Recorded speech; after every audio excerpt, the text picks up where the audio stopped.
سلام بچه‌ها، حالتون چطوره؟ امیدوارم که حالتون عالی باشه. من امروز اومدم خونه یکی از دوستان که خیلی هنرمنده، خیلی باذوقه.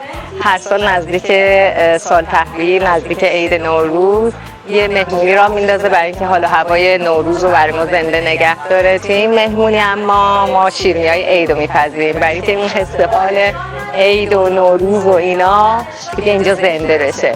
حالا امروز من تصمیم گرفتم که از این جریان برای شما فیلم بگیرم.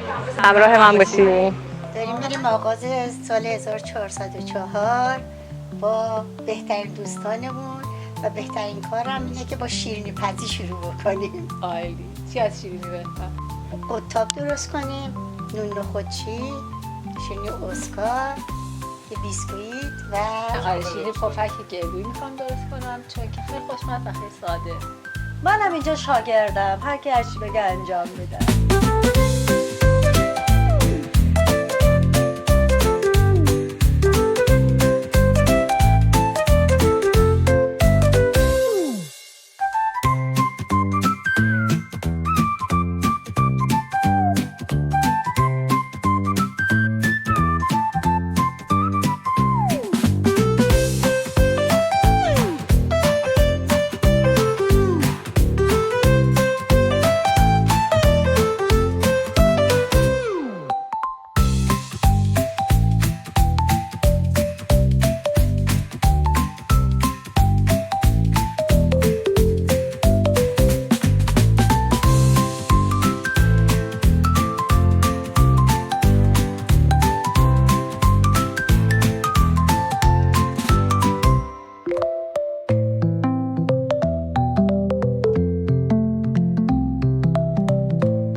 بچه قرار هر کدوم از ما یه شیرینی درست کنیم. مامان دوستم شیرینی خودچی درست کرده و قطاب خیلی خوشمزه است. یکی از دوستام شیرینی گردویی درست کرده و شیرینی که قرار من درست کنم شیرینی مرباییه. حالا میخوام چیکار کنم؟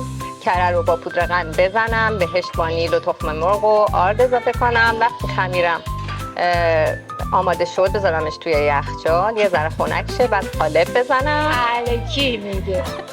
قالب میزنم، بعد مربایی که درست کردم و نشونتون میدم اد میکنم بهش و میذاریمش تو فر.